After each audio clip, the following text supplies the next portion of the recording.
Ladies and gentlemen, it has begun. This is chapter 22.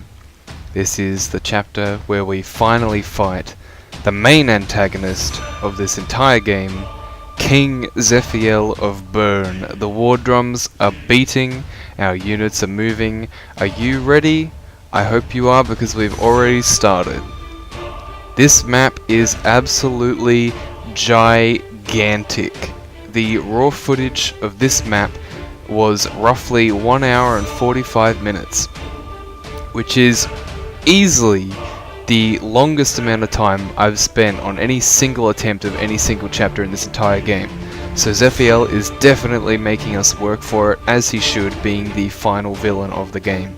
Fun fact, if you have not collected every single legendary weapon, so you've not been to every single guide and chapter, this will be the last chapter of the entire game, so it is designed to be a final chapter.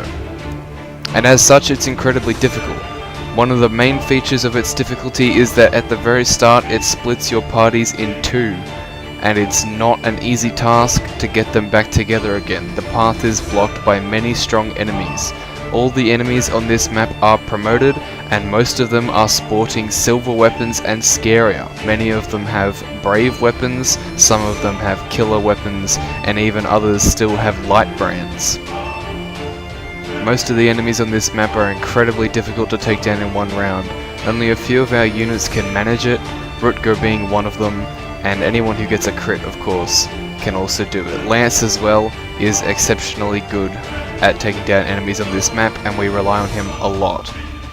Part of the reason that this map takes so long, and the reason why this map is 50 minutes long, is because upon opening the throne room door to Zephiel, a wave of reinforcements will appear. But that's not it. They will actually continue to appear until turn 45, once every 5 turns. So it takes us that long to slog through those waves upon waves of reinforcements.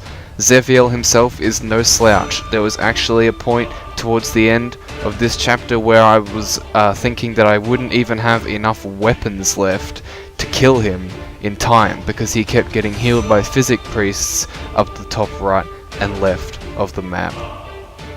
Another feature of this map, as you can see, is berserk staves. Luckily I brought my restore, but there are a few longer range staves on this map. It's actually just that guide that affects your team, but there are other bishops and such that do have physic staves, which can be annoying to deal with. Speaking of annoying to deal with, these druids, as you can see, they do a bunch of damage. My boy Wolt got taken down to 4 HP from 40 in just one attack. They have capped magic and are very, very strong. You need to deal with them carefully, or your units are going to get roasted. On the right side of the map here, we have the scrub squad, including Wolt, taking on the armor knight, the druid, and a berserker and a general. The reason they're going up there is because Boars has 2 chest keys, so they are going to get some goodies from the chests. They can handle the enemies that they're coming across. Rutger gets his cap level there, and it's a fantastic one at that. Strength, speed, and skill. Rutger is an absolute beast. Speaking of my units that are absolute beasts, I don't want to make us too sad here, but this is actually, or rather next map is actually going to be the last time that we see a few of them, so if you have favorites, imprint their faces into your memories now, because this is the second last map that many of them are going to appear. Garret actually has a reasonable chance of death right there. Decent level up from him. Obviously berserkers have a natural chance of getting crits, roughly 30% on Garret. So that is a relatively precarious turn right there for Garret, but luckily he survives. I actually did berserk a berserker down in the bottom section of the map where a bunch of promoted enemies were lying in wait. Unfortunately, he's not quite as accurate as I'd like him to be, and as such he doesn't actually kill as much as I want him to, but he does his job. Wolt gets a very Wolt level up there, and we move up Ward to do probably the only relatively useful thing Ward does for this entire map, which is bait this general out of hiding.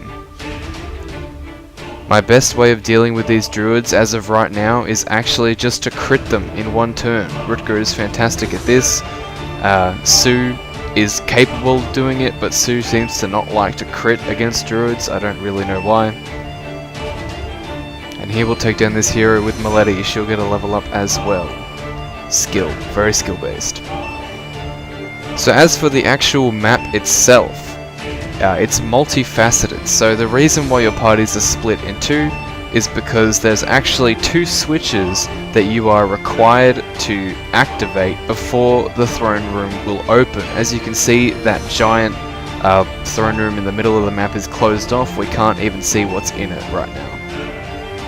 This hero is very annoyingly going to get physicked from 1 HP back up to 40. Very, very annoying. He's actually going to get fully healed by 2 different physic staves. Incredibly annoying, as these units are already extremely bulky. Luckily though, since he has a light brand, he's only doing 10 damage per attack at range, so even someone like Lilina with very poor defense is capable of surviving multiple rounds of combat. Instead though, we are going to move her up. As we're going to move up our scrub squad over here, it is actually going to take the combined might of all of them to take down this general, since he's so bulky. Wolt actually can't engage as of right now because he got taken down to 4 HP and this general has a javelin. So Wolt is going to have to hide away for a little bit and let the big boys take on the work. We also want to make sure we don't put any of them in range of that berserker, as none of them right now have the HP or stats to properly take on an enemy of that caliber. Speaking of the druids being incredibly annoying, you can see there Sue actually got taken down to extremely low HP as well, and the Nosferatu of that druid healed him all the way back up to full. Without that crit there from Sue, she would have not managed to kill that druid whatsoever. He'd be about at half health, and that would have been a very precarious situation. Leaving Niime there was actually a little bit dangerous if that Armor Knight had a javelin, but I'm confident that from full health she would not be one-shot by an unpromoted enemy. We'll have Lance here taking on that berserker with a javelin actually, so I gave him weapon triangle disadvantage for that fight just because I wanted to retaliate against the archer. That archer has a brave bow and as such is incredibly scary. Speaking of scary, Ward is not. He gets a terrible level up and doesn't even hit both of his brave axe hits. It takes a steel lance from Boars to even touch this guy. He is incredibly strong. Luckily, a single steel axe hit is enough to take him down, although that was obviously very risky. If he missed, he was almost certainly dead. This is actually a very precarious part of the map. Lance, Lilina, and Roy are all in a lot of danger very often, because despite being some of my better units, well, at least Lance and Lilina are, they struggle to one-round the units they're coming up against, and in addition, they take a lot of damage, particularly from these druids. As I've already shown you before, they're capable of doing a buttload of damage in very little time. Here on the left side of the map, things are slightly easier now that the initial wave of druids is gone.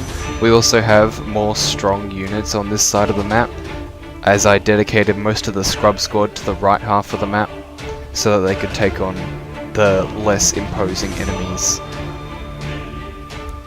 Here I couldn't actually kill this guy in one shot with anything, so I decided to use a longbow so I didn't take the retaliation, and Sue gets a decent level up out of that. Something I neglected to mention is that Roy is actually promoted at this point. Obviously if you watched the end of the last chapter you would have seen it, however it was very sped up. I don't believe we're going to get any better chances to see the stats he gained here, but such is life. Lance got very, very lucky that that druid elected to heal the hero rather than come and attack him, because 2 of those druid hits would absolutely have killed him, and Roy is going to get a kill here, helping out as he does, and Lilina can then safely mend up Lance to full health. Roy also has in his possession now, the sealed sword, which is, of course, the sword that the game is named after, Sword of Seals. It is effective against Manichetes and dragons. It has 2 1 to 2 range, so it can attack from range, and unlike the light brand, it's not restricted to only doing 10 damage at range, it does full damage at range. In addition, I believe it has 18 might, it does not weigh Roy down at all, and it can also be used as a vulnerary for some reason. I don't know why you would ever want to, although I think at some point throughout my playthrough I do it by accident. So the point I'm trying to make is that the sword is incredibly busted. It's a really, really good weapon. Unfortunately, it only has 20 uses, but that is more than enough for the rest of the game. As after this chapter, there's very little of the game left. As I mentioned earlier, this chapter is designed to be a final chapter, so there really isn't too much left after this. Here I would love to attack that druid with Lilina, but he has a Nosferatu, so it's very possible that he will just heal off the damage that I inflicted. And Wolt is not really in a position to help fight either of these guys as they are at full health. So here I figure if I can lower this guy, if I can kill this guy with a lance, I might be in a better position, but unfortunately, or rather fortunately, Lance doesn't get counterattack, so we're fine here, and this shot from Lilina leaves this hero in a perfect position to be killed by Roy as well. And I think this is our first Roy level up, so you can see his stats there. If you really want to take a closer look, you can pause the video at that point. He's, honest to God, fairly decent now. Before his promotion, he was a very mediocre lord.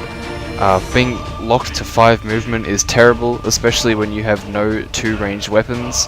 So while he definitely contributed sometimes with decent accuracy, he more often than not just wasn't in range to be helpful. But now that he's been promoted, his speed is better, his strength is better, and his bulk is better. He's overall a better fighting unit, although he still won't see too much use compared to our heavy hitters. As I may or may not have finished mentioning earlier, we have to stand on 2 switches on opposite sides of the map in order to open the throne room. In addition to that, the throne room does not automatically open. Roy needs to stand in front of the throne room door after both switches have been pressed in order for Zephiel to open it, and as you can see here, these switches are being guarded by relatively strong enemies, both with brave weapons, so they're kind of difficult to take on unless you yourself are already strong. On the left here, we're sending down Marcus and Milady to deal with the general and the hero that is left. Although I believe at a certain point Marcus or Milady just leaves because they can no longer assist, and they leave to go regroup with the main group. We'll take down this armor knight here with Marcus. This hero will come and attack Lance. He had a killer edge, I'm pretty sure, so he was fairly scary. And here's another feature of the map. These bishops actually have long range staves, so they both have physic, and I believe they also both have sleep. Yes, they do, sleep or silence. So that can be quite frustrating if you just so happen to get caught by either of those. Sue as well has 2 chest keys, so she's going to grab some goodies from these chests. Of course, because of my blunder many chapters ago in buying too many chest keys, I resolved myself to not opening every chest, just to make up for that. And so I've decided only to open 2 chests per side here, because the other 2 items that are available are just not that great, not necessary to complete the run. Here I say to myself, Rutger isn't really necessary to take down just that hero. I decide to start moving him back to meet up with the rest of the group. We are approaching the end of the first phase of this map here. The first phase was actually rather difficult to plan around. Many of these units are extremely bulky and they do a lot of damage, so even my mainstay heavy hitters like Lance cannot stand on the front lines for too long unassisted. However, now that most of the enemies are gone, we can start preparing to take these switches. You can see here actually Lance is at 23 HP, so my plan here was to heal him up and then have him be in the range of that brave brave weapon hero. However, he is going to continue to get sleeped for 3 turns in a row from right here, so that definitely puts a damper in my plans. We're going to have to wait for him to for that staff to run out before we go on to take down that hero, because obviously I have one healer here and Lilina cannot use the restore staff and amend in the same turn. We're actually going to move Rutger here to deal with this hero. Rutger's not going to really have a problem with that. He has so many weapons that have such high crit at this point that he's pretty safe most of the time. We're going to have Saul come up and heal Marcus. I didn't really like my odds of beating that hero from 35 HP. And we're going to have Niime start to make her way back to the rest of the group as well. It's not really necessary to have 3, or rather 2 healers here. So one of the items we'll get is a white gem. That actually does come in really handy in the next few chapters. And Rutger's going to destroy that hero. Niime's going to dodge that silent staff. And Lance is going to get slept once again.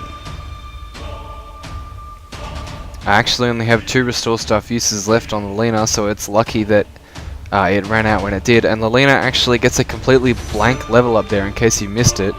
Obviously her magic is capped now, so her highest growth is no longer available to be achieved, but it's still disappointing when your unit levels up and doesn't get a single stat to show for it. And the second staff, or second thing we're going to unlock from the chest, is the sleep staff. Sleep is pretty invaluable against stronger enemies like Manicheets that have low resistance but do a lot of damage, so this as well is going to get used in the next few chapters. Niime actually does fall prey to the silent stuff there, but it's fine because it's the last one, and let's be honest, she's probably not going to be able to see any combat or healing for another 5 turns anyway, considering just how far away from anybody she is. Milady does a really good job of taking on this hero. With a Brave Lance, she'll be done in 2 rounds. Unless, of course, the guy gets physicked, which chances are he will. Niime is actually at scarily low health, but there is nothing in the way that can potentially hurt her, so it's fine. And Marcus and Sue are going to also begin to head back to the rest of the group here. Luckily, the physics staff does not heal this guy before he attacks Milady, and she is going to get HP out of that. Very well done, Milady. HP is a fantastic stat, as we all know. It's the most important stat. And finally engage this Brave Axe hero with Lance. Lance is the only one here that has the HP to really handle an enemy of this caliber, unless I really wanted to move Rutger all the way over there. And on this turn with Saul, we actually do something pretty clever. We get healing and a switch push without having to actually waste an extra turn. So here we're going to see a little bit of a video skip. The speed of the video may slightly change, you may notice that. That's because I had to quickly check to see if your units needed to remain on the switches while you had Roy go to the front doors of the interior of the castle or stronghold. But that is not the case. They simply need to press the switch once and then be done with it. Lance, despite being our powerhouse, actually isn't able to take down that hero anywhere near to low health, so that's unfortunate. And as you can see here, a thief has spawned on the left. If you have not recruited or killed Kath at this point, Kath will also spawn on the right side of the map. However, we killed Kath on her first appearance, so she's not going to be appearing, and she does not have a replacement on this chapter. Here we can finally heal Garret up from the brink of death. There's a few units down here I think that need to be healed, and we are slowly but surely converging together into one group and making our way to the throne room. You can see that chest had a Nosferatu, not very useful. I already have one and I don't use it. Wolt will press that switch and get rescued away by Lance. And it begins, ladies and gentlemen. The first phase of the map is almost complete. There's just a few promoted enemies down this corridor that need to be taken care of first before Roy can reach the throne room door and open the gates of hell. And that is definitely what they are. As you can see, this video is not even halfway done. So we are definitely in for a treat right now as we continue here. It's a good thing that I had many promoted cavalry and high range units on the left, as they definitely have to travel the furthest to maintain contact or regain contact with the main group here. So Sue is going to be joining us pretty much at the end of this turn. Milady is going to take a bit longer. Marcus as well will reach eventually, and Marcus is going to be instrumental to our takedown of the throne room and all the enemies in it, as you will see. So it's a good thing he's making his way over here. You might be wondering why I don't try to kill these bishops, and that's because I'm fairly certain that if you kill them, more bishops are just going to spawn. They will probably also spawn with more staves like silence and sleep, and I really just didn't want to have to deal with that, so I thought it'd be fine to just let them live. Most of the enemies are out of their range now anyway, so they're kind of non-threats. Making our way down here very, very slowly. As I said before, these enemies are extremely powerful and bulky, so I don't want to get in over my head and put someone in a position where they're liable to get killed. Instead, we're just going to move up slowly with our stronger units at the front, our weaker units at the back, and prepare for the storming. Forgive me for my slow play at this point, but this chapter, as you can see, takes a very long time to complete, and I wasn't really willing to try it more times than I had to. I think this game in general promotes more defensive play, just because of the map design and the fact that enemies are so strong while your units are comparatively quite weak. We'll have this hero be lowered to the point where basically anyone can take him out, and we're going to have Roy do that job for us right here, and he will get another level out of that. As you can see, he's actually fairly decent. That's a fantastic level up from him. He has 6 move now, so he can keep up much better with the rest of the squad. And overall, he's become a decent unit. It's too bad that it took him until chapter 22 to actually become that decent unit. If Roy was able to promote like 5 chapters earlier, I think he'd be pretty good actually. Lance gets a really cool crit on that Armor Knight at the very end there, but it is a shame that he got attacked by that Armor Knight at all, because that Javelin was really supposed to go towards killing that Druid, which obviously he couldn't do as it only had 2 uses left. So that's an unfortunate example of AI movement and what units move first, etc. Luckily enough, Lilina's here, and this dude does not have a Nosferatu, so he's not going to be healing up all the damage dealt to him, and this is another kill for Roy. Roy's actually putting in some work this chapter. We're going to have to send down our units like Rutger here to deal with this Berserker. The Berserkers are honestly pretty terrifying, not because they have a great hit, but more because they have that ever-present crit on basically all of their weapons and all of their attacks. Very, very scary to work around. In addition, both these archers that are in the middle with that druid down there, they both have longbows, so the area of safety around that middle pit is actually a lot less than you might think it is. Basically, the wall next to the pit is not safe unless you enjoy getting pegged in the face by long-range arrows. We'll have Rutger come down here, and upon switching to the killing edge, he'll immediately destroy that Berserker, no threats. And on the next turn, we will begin the Slaughterfest, that is 45 turns worth of reinforcements. Roy was unfortunately just a few squares out of range, but luckily enough, that allows Milady to catch up just a little bit further. We're going to begin to move our worst units like boars and such back, because there's honestly not much they can do here. Rutger's going to unfortunately take that arrow, he had to. And here we go, after a relatively brief ideological conversation between our lord and our main antagonist. Personally, I think Zephiel is right, by the way. I know that's edgy, shut up! So after a brief conversation between these two, the doors will open and the worst will begin.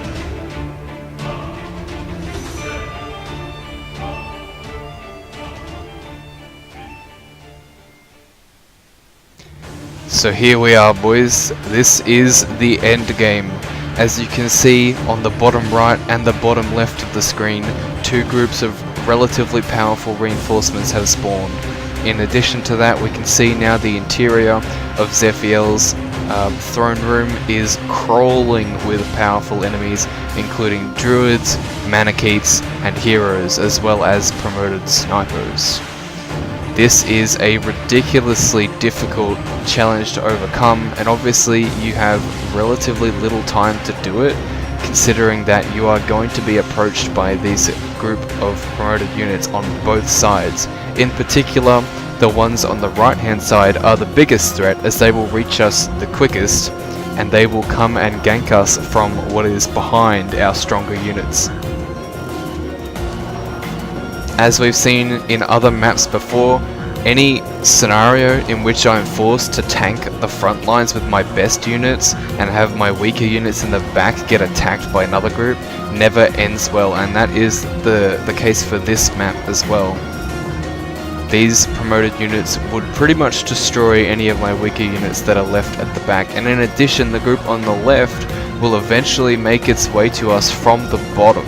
So if we remain in the position that we're currently in, we're actually going to get pincered from all three sides, which obviously presents us with a situation that is pretty much unwinnable. So it took a lot of luck and a lot of good positioning to actually make our way out of this situation here.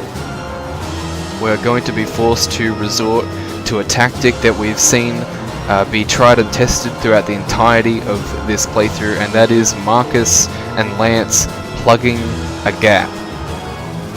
I know, very original, but it kind of has to be done. So we get another level up here, and unfortunately I wish that they had swapped their bows, because Wolt cannot double that sniper while Sue can. So if Wolt had attacked with, say, a silver bow or a brave bow, and Sue had used a longbow, that sniper could be dead this turn. Unfortunately, he is not. Another thing you may have noticed if you were observant and paying attention earlier was that there is a bishop that has a silent staff now on the map as well, and any time where Lilina or any of my other staff units is going to get silenced is a really dangerous time, because I need them to basically be healing every turn, and if not healing, Lilina will be doing some pretty crucial damage to an enemy that needs to be killed. You see here just how dangerous the Manichete is. I actually had a Lance swap to a Wormslayer just to deal damage, and Marcus gets his last level up of the run there.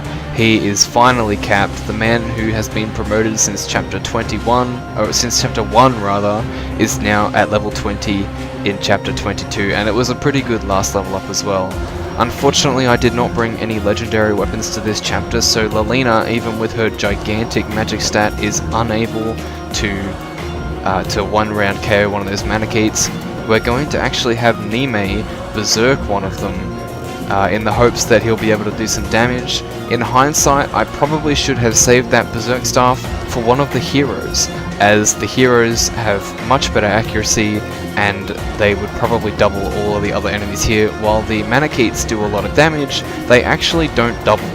So while they're incredibly scary to take on if you're a player unit, against the enemies they actually don't do too much work. So that's, if you're going to play through this game, I would learn from my mistake and I would probably not berserk the Manichetes. You can see here we're being approached by units on the bottom as well, and the units up the right are beginning to seal us in. It's at this point that I realize staying in this position here is kind of impossible. Roy gets a very lucky crit and good level up there on that berserker. If that had not happened, we would be in a real pickle. The Manichete is putting in a bit of work. Unfortunately, he's going for the sniper, who are probably the least concerning of all the enemies here, and Roy will continue to get a kill on that last sniper there. So it's here that I realize, as I said before, we have to get out of here. There's simply no way that we survive all of these enemies packing us in at the same time. It's here I'm looking for more units to berserk. I try to berserk one of the druids again. I should have gone for the heroes, but I was a fool, and I decided to go for the druids instead. Anyway, moving on here. Saul actually has a very close call this turn. If he got hit by this druid, he would absolutely 100% be dead. Marcus is close to death. That hero gets healed almost to full health. Whoever that was gets healed to full health. I think that was the sniper that the Manakite's been attacking. And here, these units from the top are at our doorstep. It's happening. It's time, and we are in do or die time basically. If we don't start killing units quickly right now, it's pretty much over. These druids are so scary, and Marcus has to get so many good dodges here in order to survive these turns that it's actually kind of crazy that he managed to pull it off.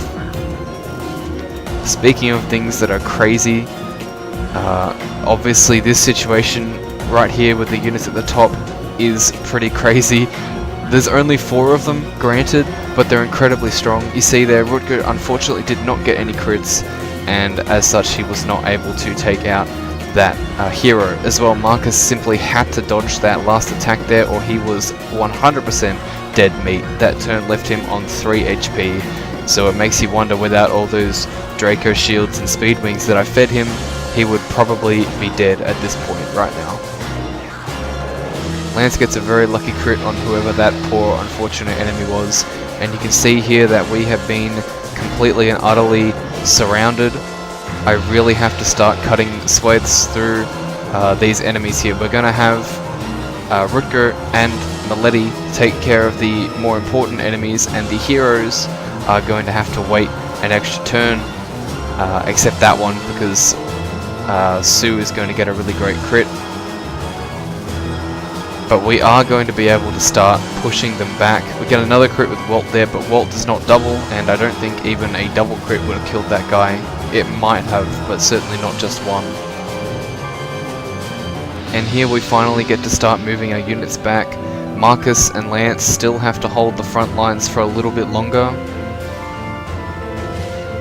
but they're going to do a just fine job of that.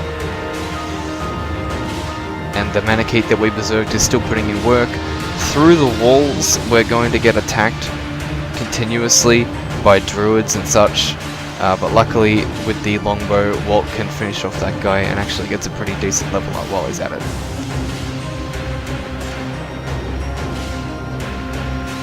Moving on here,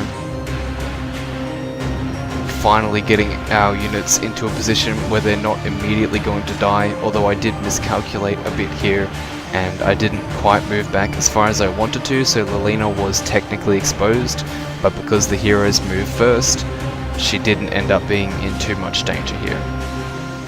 At this point, things are obviously significantly more manageable. We have braved what is essentially the worst of the reinforcements, but there is still many reinforcements to come.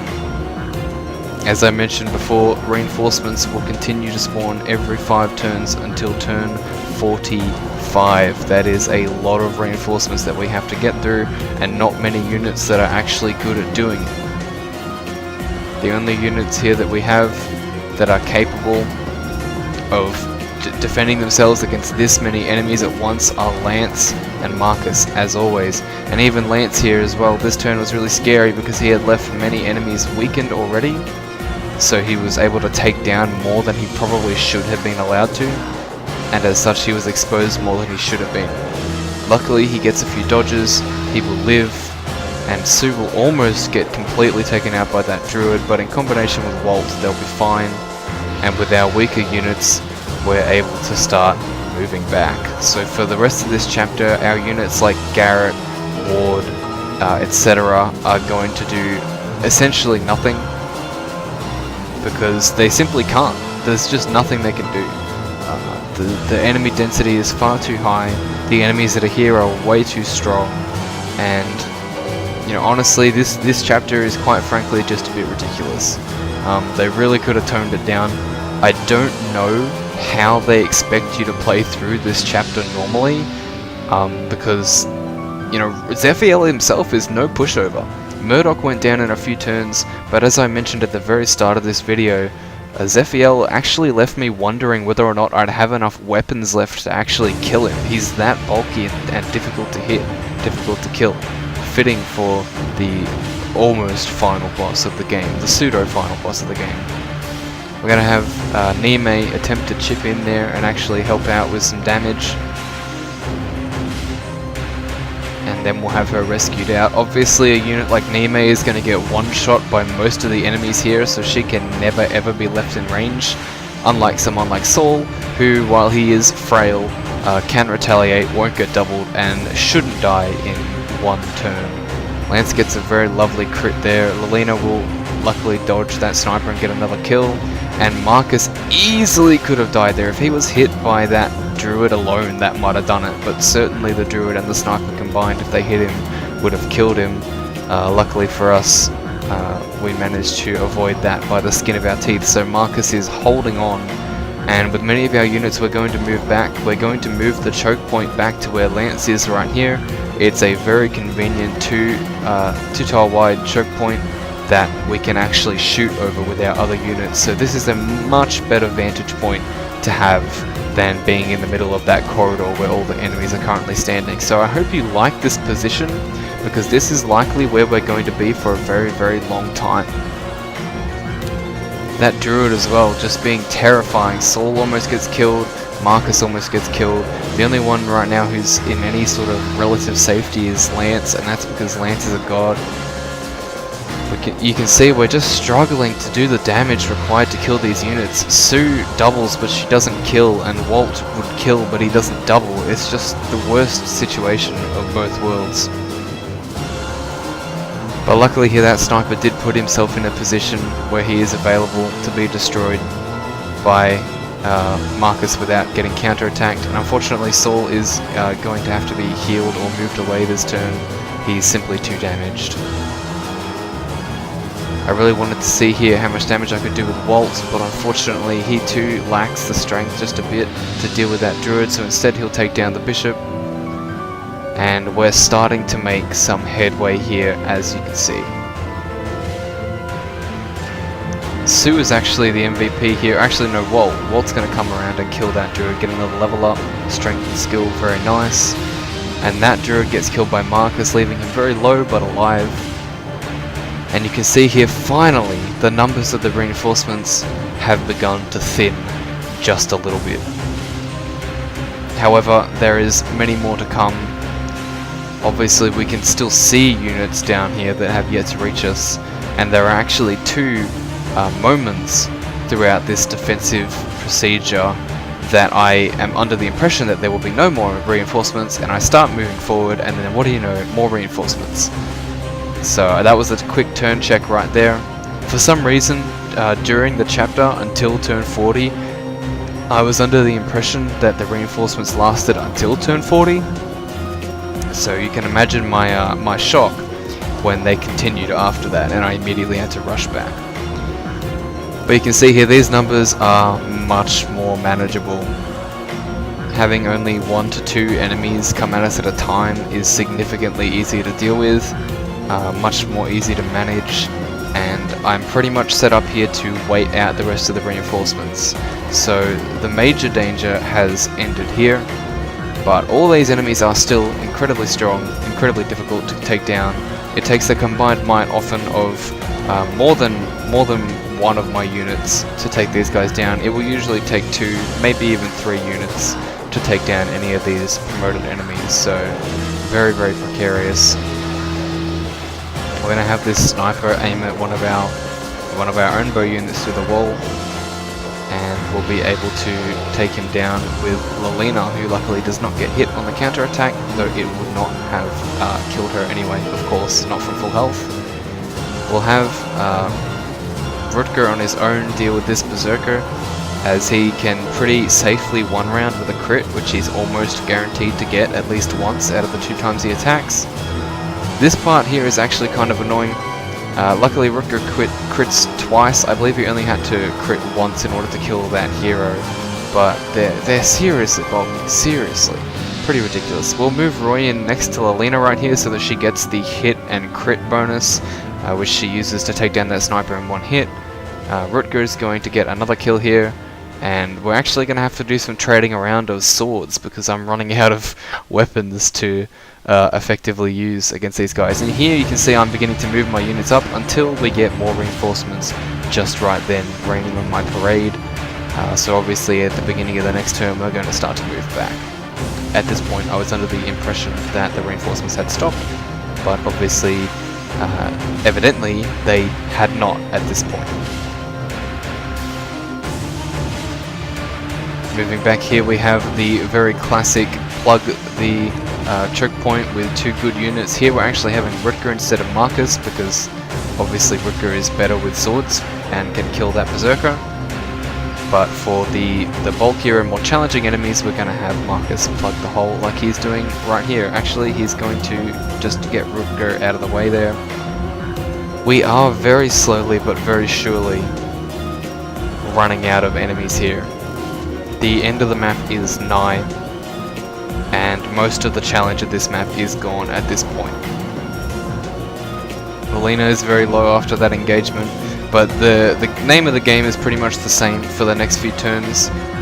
The risk of the map is pretty much over at this point, and you can see here again I'm going to start moving my units forward, although I'm fairly certain again that yes, as you can see there, more reinforcements come. So I believe that is the last set of reinforcements for the entire map.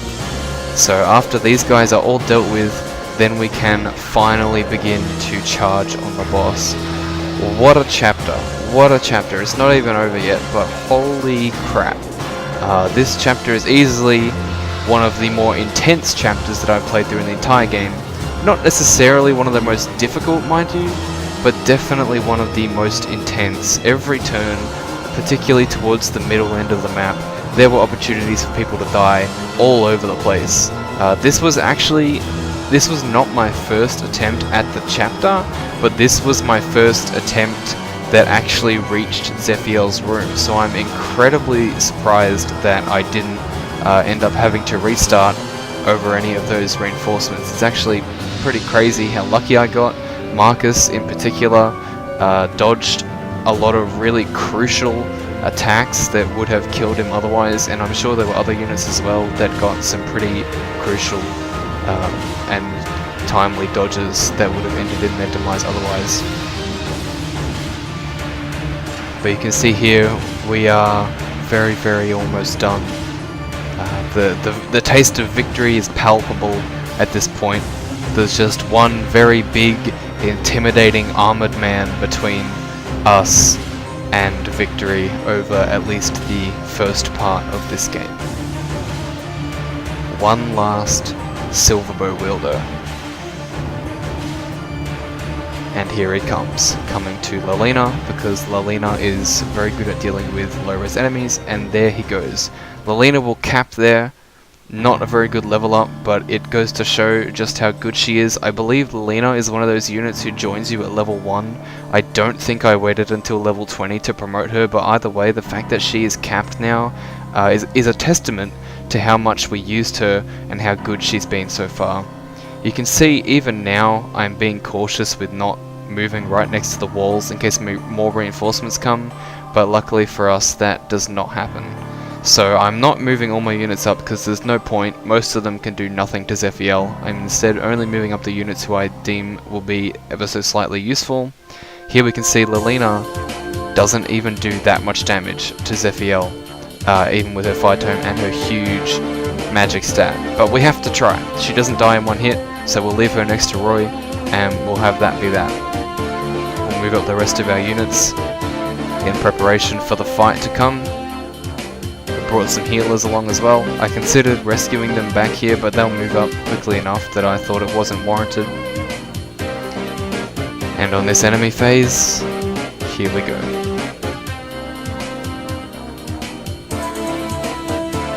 I'm in love with Zephiel's animations, man. Zephiel is easily my favorite Fire Emblem villain. I love the dude a lot. I love his design. I love his story. I love his weapons. And honestly, I love this chapter. It was so tense, so intense, ridiculously tense. But it was good fun to figure it out. Here I'm going to be trading the Armor Slayer Lance because Zephiel has natural crit on Rutger, and we know how Rutger does with low percent crits, but Lance really can't help all that much, even with the Armor Slayer. I mean, 2 damage per hit, it's just paltry. It's really bad. But some damage is better than no damage, and I figure that I'm going to need every bit of damage I can possibly get at this point. I decide to go for it here with the Fire Tome. Again, just because I need to rack on as much damage as possible. Lilina is going to get hit here by the 69, but she's going to hit both her 69s as well, so we've got a 69 party going on here. And luckily Niime is right in range to heal Lilina back up to the point where she's not going to die at the end of this turn if she gets hit again. Roy actually does a good amount of damage to Zephiel, which is a testament not to how good Roy is, but to how busted the Sealed Sword is. It's actually a ridiculous weapon, and Roy being able to do that much damage is actually the key to our victory here. So Zephiel's going to get healed up from this throne. As always, throne bonuses are insane, and we'll go back to the 69 party. Zephiel's going to 69 Lilina. Lilina is going to 69 Zephiel back. She's actually going to not land the second one though. Unfortunately, there are still physics days about, so at this point I'm thinking that victory is very close, but unfortunately that's not the case. Zephiel is going to get healed at least once before he dies, and that's what led me to think, oh god, I might not have enough weapons, because you can see here my fire has 1 use left, and L-fire has like 9. That's not enough, especially when I'm out here missing my 49s like that. Really precarious situation here. She's actually going to miss both of them, and it's not really even worth it having Lance or Rutger attack with the Armor Slayer. They just do too little damage. It really is kind of up to Lilina to get Zephiel to a point where Roy can kill. Here Lilina's going to get hit again. She has a really shoddy chance of hitting, but luckily she lands that one, and she's going to get hit that one as well. So Zephiel is very almost there, but Physic. He's going to get physicked. It's not going to fully heal him, but it may as well have, because 58 is a ridiculous amount of HP to have. I think Garret actually has 58 HP, and Garret has huge HP, and this isn't even his full HP, so you know it's bad. Lilina will luckily hit that again. She is very close to running out of tomes though, and there are no more tomes for her to use on this map, so it's kind of do or die time here for Lilina. It really is very much like I need her to get Zephiel to a point where Roy can kill, because if she doesn't get those lucky lands, lucky hits, I'll be essentially soft locked. No way to progress. Zephiel will just keep healing and I won't have any way to damage him.